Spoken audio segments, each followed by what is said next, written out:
నేను జీవం చేసే దేవుడిని మనం ఎలా ఆరాధించే వారికి ఉంటున్నాము, ఆరాధించలేని వారిగా ఉంటున్నామా అని మనము పరిశ్రమ చూసుకునే వారిగా ఉండాలి. ఎందుకంటే దేవుడు చెప్తున్నాడు కదా, చూడండి మనము దేవుణ్ణి కూడా మనము పూజించేవారిగా ఆరాధించేవారు కూడా మనము ఉండాలని దేవుడి వాక్యము తెలియపరుస్తున్నారు కనుక ఈ సమయంలో మరి కొద్ది మాటలు మనము దేవుని యొక్క వాక్యాన్ని విందాం.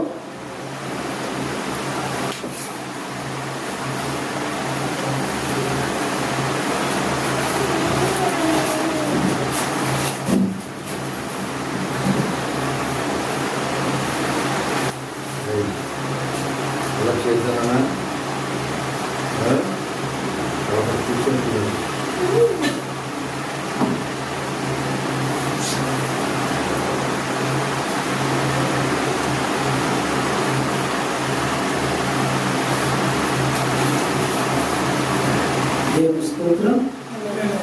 నాకు ఈ అవకాశం ఇచ్చినారు. అలాగే ఇప్పుడు వచ్చిన దైవజనులకు దైవజనులకు విశ్వాసం కలిగిన వందనాలు. అందరూ బాగున్నారండి. సరే, బైబిల్ గ్రంథం గురించి లూకా సువార్త 12వ అధ్యాయము 24 వచ్చిన చదివి సహాయం చేయండి. లూకా సువార్త 12వ అధ్యాయము 24 వచనము, పేజీ నంబరు 65, కొత్త నిబంధన గ్రంథము, బైబిల్ చివరిలో ఉంటుంది. పేజీ నంబర్ 65, కొత్త నిబంధన గ్రంథము, లూకా సువార్త 12వ అధ్యాయము 24 వచనము. కాకుల సంగతి విచారించి చూడుడి, అవి విత్తము పోయవు, వాటికి గరిసె లేదు, పొట్టు లేదు, అయినను దేవుడు వాటిని పోషించుచున్నాడు. మీరు పక్షుల కంటే ఎంతో శ్రేష్ఠుడు. ఈ ఉదయకాల సమయంలో ఆ దేవుడు నీతో నాతో మనందరితో మాట్లాడేట్టుగా చిన్న పాత్ర చూస్తున్నాం. సర్వోన్నతుడ సర్వాధికారి యేసయ్య, నా దేవ నా ప్రభా, ఈ ఉదయకాల సమయంలో ప్రభా రీతిగా ప్రభా మమ్మల్ని సంతోష విధానాన్ని బట్టి మీకు వందనములు ప్రభా.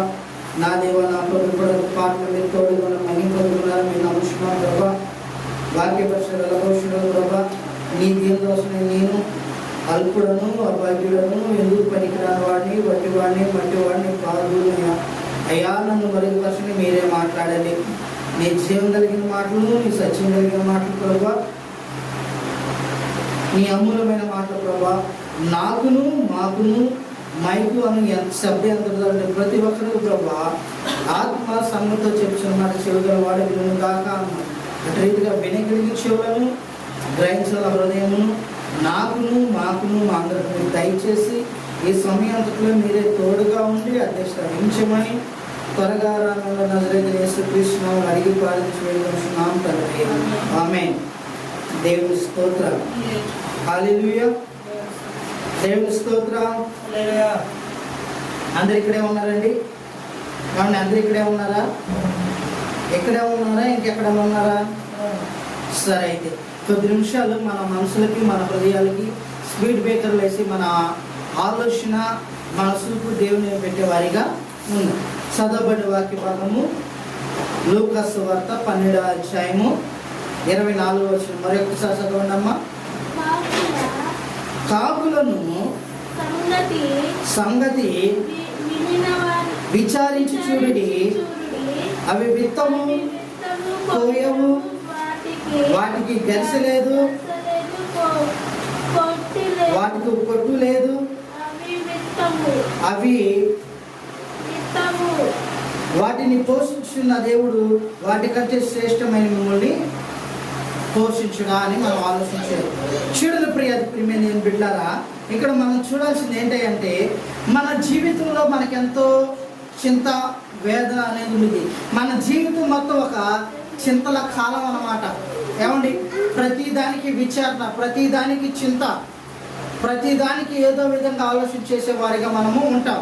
ఏంటంటే ఉదాహరణకు ఉద్యోగం ఉందా, పిల్లల భవిష్యత్తు ఎలా ఉంటుంది, అప్పులు తీరుతాయా,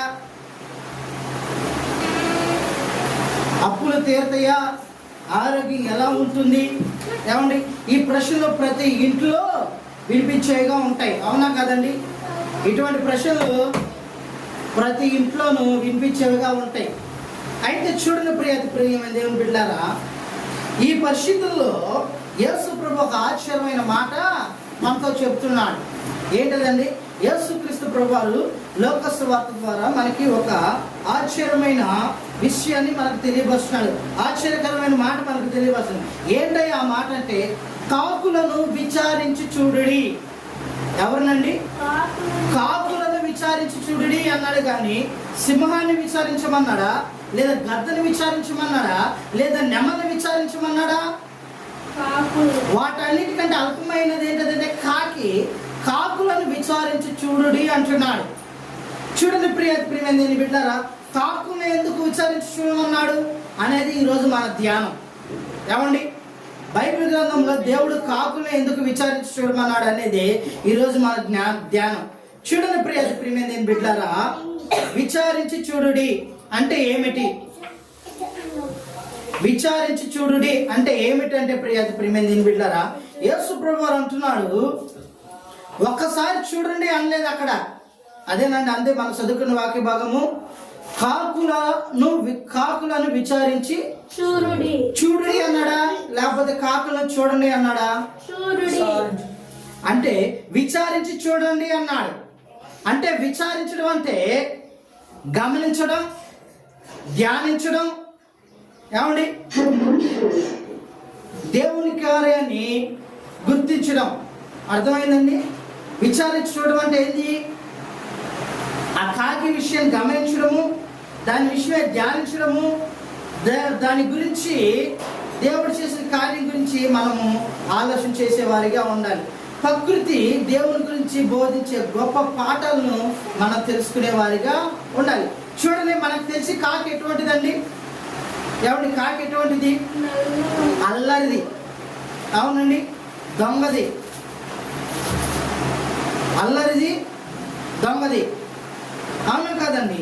చూడండి ప్రియమైన ఏం బిడ్డారా, అంటే ఈ విషయాలు మనకి ఎందుకు తెలియవస్తున్నాడంటే, దేవుని శక్తి ఆయన సృష్టిలో ఎలా ఉంటుందనేసి మనకు తెలియపరచడం కోసం దేవుడు ఈ విషయాలు మనకి చెప్తున్నాడు. ప్రియమైన ఏం బిడ్డ, కాకినే ఎందుకు ఎంచుకున్నాడు అని మనం ఆలోచన చేస్తే, ఏమండి కాకిని ఎందుకు ఎంచుకున్నాడో మనం ఆలోచన చేస్తే, బైబుల్లో కాకి ప్రత్యేకమైన స్థానం ఉందని మీకు తెలుసా? ఏమండి? బైబుల్లో కాకి ప్రత్యేకమైన స్థానం ఉందని మీకు తెలుసా? ఆలోచించిన ప్రియమైన బిడ్డారా, ఒకటి, కాకి అందమైనది కాదు, దాని స్వరం కూడా మధురంగా ఉండదు. దాని స్వరం కూడా అంత కోవిల్లాగా మధురమైన స్వరం కూడా కాదు. ఏమండి? చాలామంది దాన్ని ఇష్టపడరు, కానీ దేవుడు దాన్ని నిర్లక్ష్యము చేయలేదు. చేసాడండి? కావండి. ఒకటి, కాకి అందమైనది కాదు, కాకి స్వరం కోకిల్లా అందంగా ఉండదు, నీలో నాలో మనలో చాలామంది దాన్ని ఇష్టపడరు, కానీ దేవుడు దాన్ని కూడా దేవుడు నిర్లక్ష్యము చేయలేదు. అంటే అల్పమైన కాకిని నిర్లక్ష్యం చేయని దేవుడు నిన్ను నన్ను నిర్లక్ష్యం చేస్తాడని మనం ఆలోచించాలి. ఇక్కడే ఒక గొప్ప సత్యం ఉంటుంది. ఏంటయ్యా సత్యం అంటే ప్రియమైన ఏం బిడ్డలారా, ప్రపంచం నిన్ను తక్కువగా చూసినా దేవుడు నిన్నెప్పుడు తక్కువగా చూడడు అనేది మనం గమనించాలి. అర్థమవుతుందండి? ఏమండి? ప్రపంచం ఈ లోకం నిన్ను తక్కువగా చూడొచ్చు, కానీ దేవుడు నిన్నెప్పుడు తక్కువగా మాత్రము చూడడు. ఉదాహరణకు దావీదును అతని కుటుంబాన్ని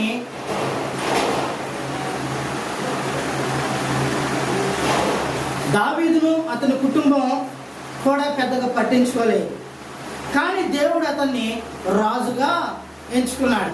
ఏమండి? అర్థమవుతుందా?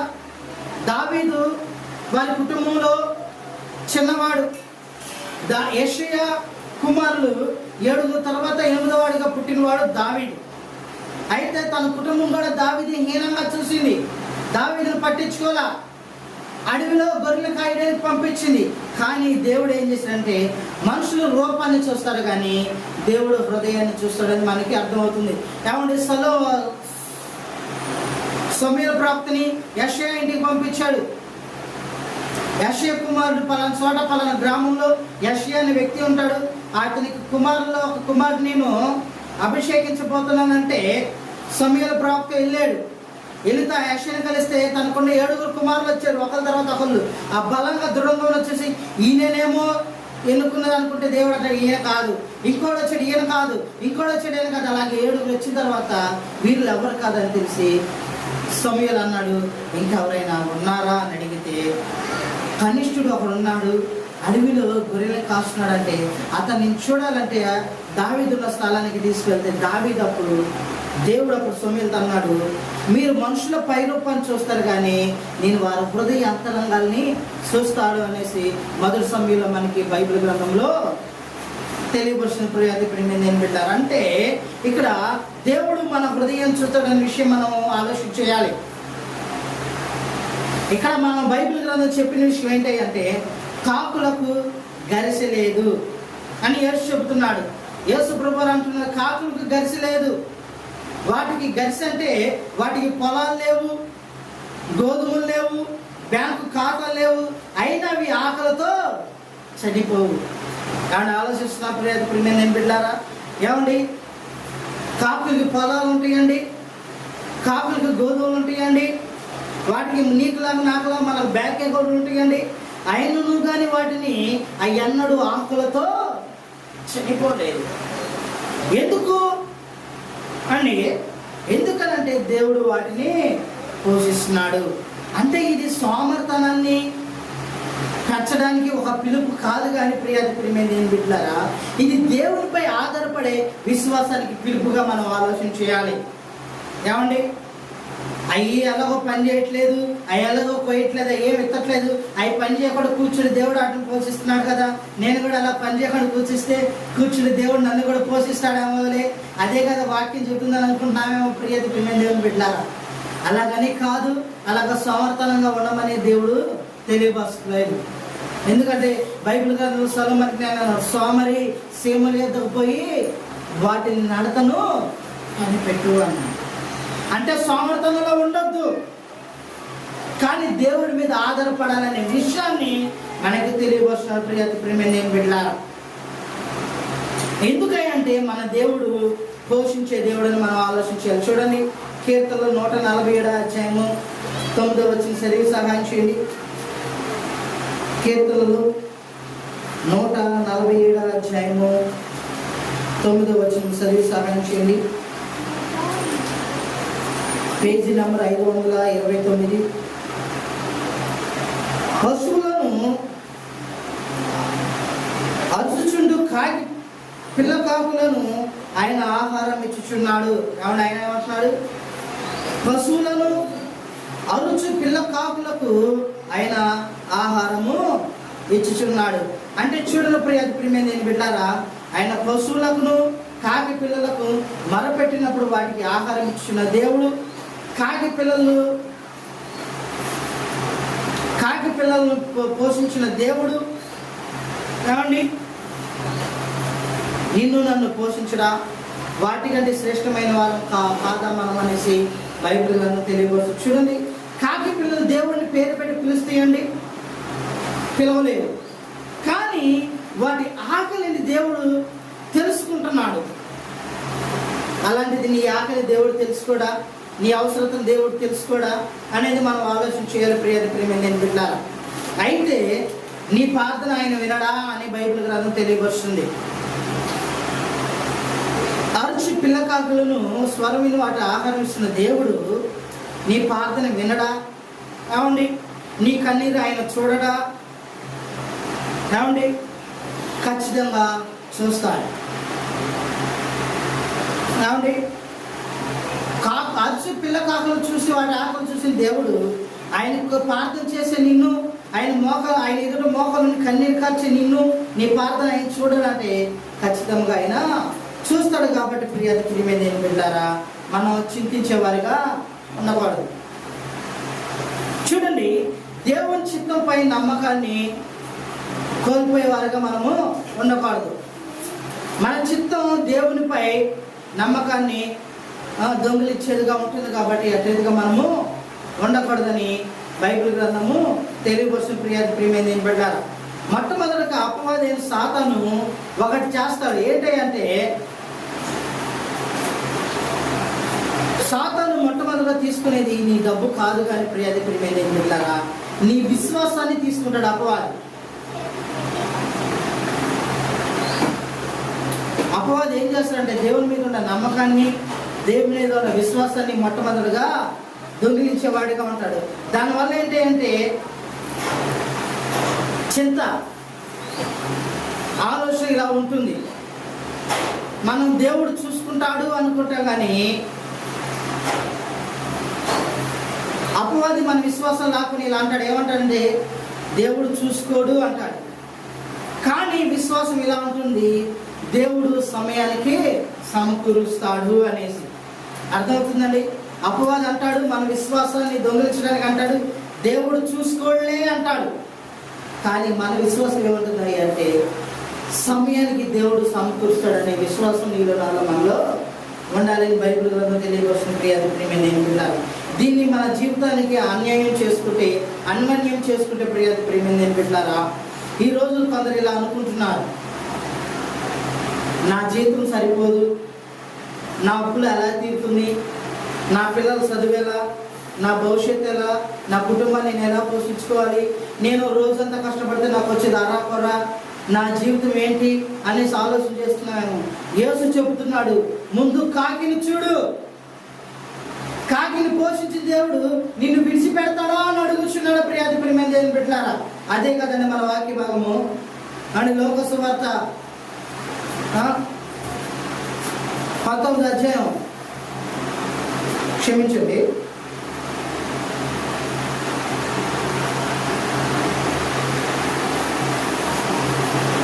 లోక సువార్త 12:24 వచ్చిన ఏమంటున్నాడమ్మా, కాకుల సంగతి విచారించి చూడి, అవి విత్తము కోయము, వాటికి గసి లేదు, కొట్టు లేదు, అయినను వాటిని పోషిస్తున్నాడు, మీరు పక్షుల కంటే ఎంతో శ్రేష్ఠులు అని తెలియవలసిన ప్రియమైన నేను బిడ్డలారా.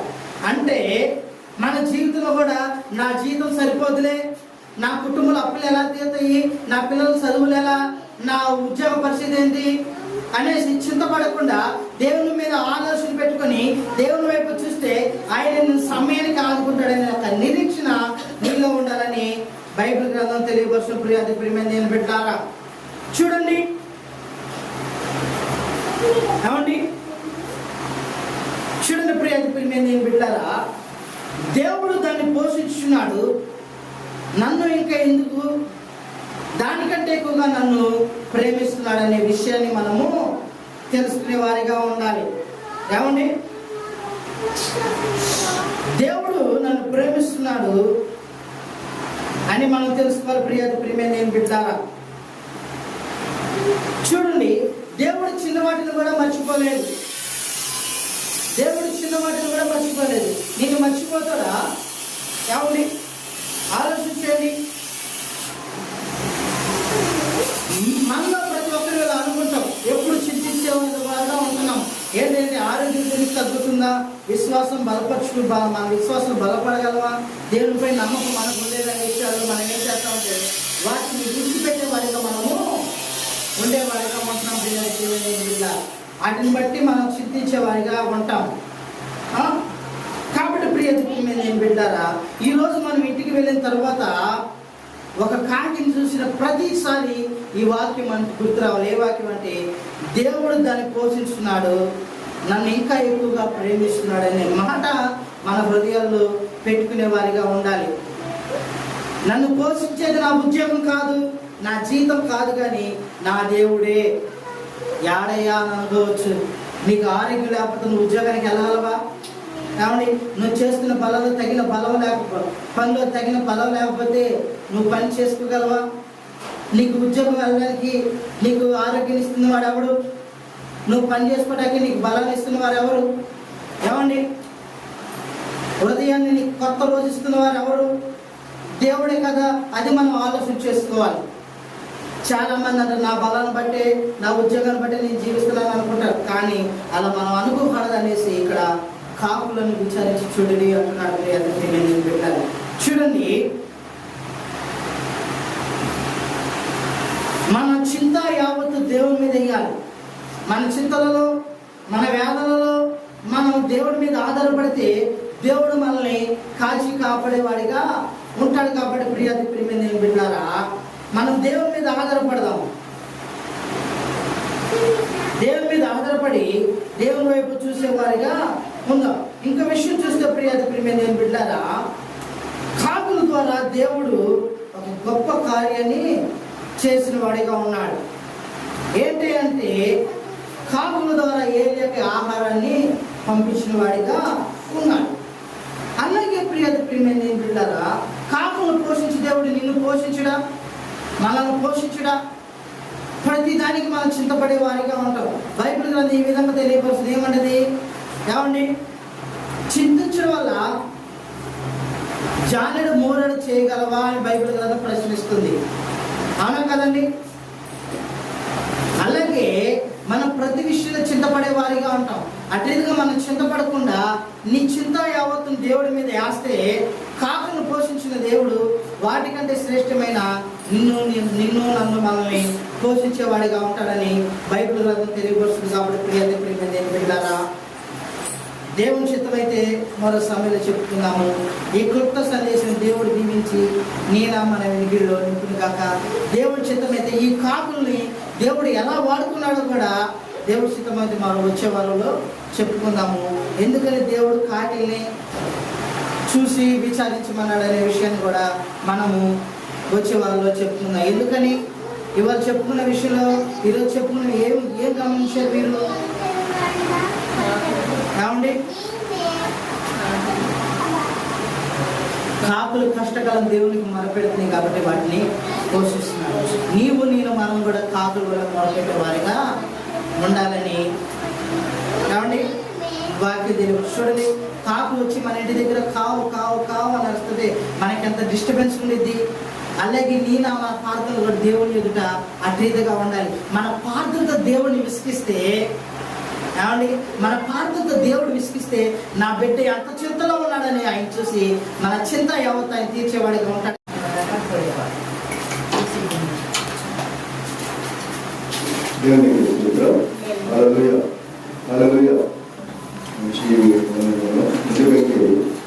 కాకి ప్రభు కాకులు విచారించమన్నాడు.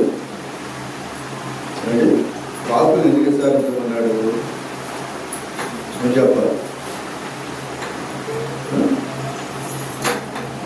ఎందుకు విచారించమన్నాడు?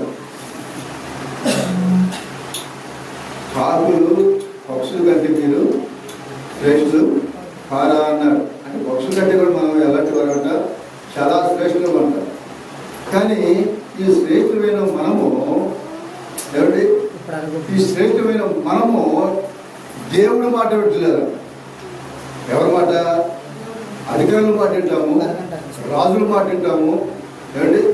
అనేకులు లోకంలో ప్రతి ఒక్కరు మాట వింటాం. కానీ నిన్ను నన్ను పోషించే దేవుడి మాట మాత్రము వింటలా. అందుకే కాకి ఆజ్ఞాపించాడు. విన్నామప్పుడు కాకి దేవుడి మాట వింది. బైబిల్ గ్రంథంలో దానికి నోరుందా? దాని మాట వస్తాయా? రావు. మరి కాకి దేవుడి మాట అంటే ఏంటి? కాకి దేవుడి మాట ఎంత శ్రద్ధగా ఉందో చూడండి. ఏమండి, కాకులతో ఆహారం పంపించాడండి దేవుడు. ఆ కాకి ఎంత ఇల్లు కలదో చూడండి ప్రేమని దేవుళ్ళ. ఈ కాకి తీసుకెళ్ళి మళ్ళా దాన్ని తినలేదు. ఏదైనా కాకి మాంసం ఒక దొరికితే ఎక్కడదే? అసలు శవం దొరికితేనే తినాలనిపించింది వాడికి, తినేస్తేగా. అలాంటి కాకి దేవుడు మాట విని దానికి మాంసముకు దొరికితే ఇస్తే దేవుడు దాన్ని ఆహారం ఇస్తే దాన్ని ఎక్కడ కూడా లోపలికి వెళ్ళకుండా బయట పడేయకుండా ఆ ముక్కుతోటి తీసుకెళ్ళి ఎవరు పెట్టింది? ఏలియాకి పెట్టింది. ఎంత తెలివి కలదు చూడండి ప్రేమ దేవుడు. ఆ తెలివి జ్ఞానం ఎవరిచ్చారంటారు? దేవుడే ఇచ్చాడు జ్ఞానం. ప్రేమని దేవుడారా, కాకిచ్చిన కాకి దేవుడి మాట వింటుంది. కానీ ఈనాడు మానవుడు మాత్రము నరుడు దేవుడి మాట వింటలేదు. నడు దేవుడి మాట వింటలేదు. అందుకే ఎన్నో శ్రమలు ఎన్నో కష్టాలు, ఎన్నో ఇరుకులు, ఇబ్బందులు, కుటుంబంలో అనేకమైన శ్రమలు వస్తున్నాయి. కానీ అటు వాటిని తాలుకోలేక ఏమండి సతమతమవుతున్నారు మానవులు. ఏమండి, ఎందుకంటే శ్రమ పెట్టేది ఎవరు చెప్పండి? అపవాది కూడా అప్పుడప్పుడు శ్రమ పెడుతుంది. ఎందుకంటే తన వైపు తిరుపుకోవటానికి, తన మాట వినటం కోసము. నా మాట వింటాడేమో, నా మాట వింటది, నా మాట వినాలంటే ఏమిటి, ఏం పెట్టాలి? శ్రమ పెట్టాలి అని అపవాది కూడా శ్రమలు పెడుతుంది. కానీ ఆ శ్రమను తీసేసేవాడు ఎవరండి? నువ్వు నేను నమ్ముకున్నామా? దేవుడికి సూత్రం కలుగులే కాక దేవుడు ఆ శ్రమను తీసేసేవాడిగా ఉంటాడు. అపవాదికి, సాతానికి దేవునికి వైరం అనమాట. సాతానేమో చూడు, నీ బిడ్డలు నా మాట వింటారు, నా వైపు తిరుపుకుంటాను అని వాడు పని కాస్తుంటాడు అనమాట. దేవుడేమో నీ మాట వినరు, ఇదిగో నా మాటే వింటారని దేవుడి యొక్క ప్రణాళిక, దేవుని యొక్క ఆశ, దేవుని యొక్క కోరిక. మరి నాడు ప్రేమని దేవుడ, దేవుని ఆలోచన వేరుగా ఉంది, నీ ఆలోచన వేరుగా ఉంది. నీ ఆలోచన అపవాదిగా తావిస్తున్నావు, కానీ దేవుడికి మాత్రము తావిస్తున్నానండి. దేవుడికి తావివ్వాలి, దేవుడి మాట వినాలి. దేవుడి మాట వినడం కోసమే ఆనాడు ఆదామును ఏం చేశాడు? ఆదాముని ఎన్నిక చేసుకున్నాడు, ఆదామును చేశాడు. కానీ ఆదాము కూడా తొలగిపోయిన వాడిగా ఉన్నాడు. తొలగిపోయి ఏమైపోయాడు? శాపాన్ని పొందాడు. శాపాన్ని అంటే అపవాది అతన్ని తన వైపు తిరుపుకుంది. ఎప్పుడైతే తిరుపుకుందో ఏమండి, తనతో పాటు తనకిచ్చిన అవ్వను కూడా అవ్వ చేసిన మోసం ఇంతకు తెప్పరు, అవ్వ చేసిన తెప్పరు.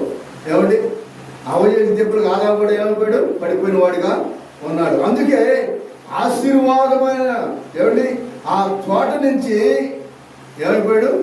దూరం అయిపోయారు. ఈనాడు మానవుడు కూడా ఏమైపోతున్నారు? దేవుడు అయ్యా రండి, నా యొక్కకు రండి, నేను మీ యొక్క శ్రమను చిడిపిస్తాను, మీ కష్టాన్ని తీసివేస్తాను, ఏమిటి మీ యొక్క సమస్తాన్ని నేను నీకు మేలు చేస్తాను, మీకు కావాల్సిన శాస్త్ర ఇస్తాను అంటే మానవుడు మాత్రమే వింటలేదు. మానవుడు వింటలేదు. ఏమంటే ఆలోచన ప్రేమను చెప్తున్నారు. ఈ మధ్యాహ్నం ఉదయకాల సమయంలో దేవుడు మాట విన్న వారికి ఏమొచ్చిందట? పరలోకంగా ఏమొచ్చింది? ఆశీర్వాదము ఇస్తానన్నాడు దేవుడు. దేవుడికి స్తోత్రం. మరి ప్రేమను చెప్పిందాలా కాకి దేవుడి మాట వింది. మానవుడు నువ్వు నేను మనం కూడా ఎవరి వినాలి? దేవుడి మాట వినాలి. క్రైస్తవులైన నీవు, క్రైస్తవు కలిగిన బిడ్డ నువ్వు, దేవుడు కలిగిన బిడ్డ నువ్వు దేవుడి మాట వింటే నీ కుటుంబానికి ఏ కొరత ఉండదు, నీ కుటుంబం ఏ కొరత ఉండదు. ఒక రక్షణ లేదా? దేవుడు నీకు రక్షించేవాడిగా ఉంటాడు. రక్షణ మార్గం పొందడానికి ఆయన మార్గం తెరిచేవాడిగా ఉంటాడు. ప్రేమానంద బిడ్డ, ఈ మధ్యాహ్నం ఉదయకాల సమయంలో మరి నీవు ఎలా ఉన్నావు? అనారోగ్యంతో బాధపడుతున్నావా? ఇదే నీకు అనుకూలమైన సమయం ప్రభు, నా మాట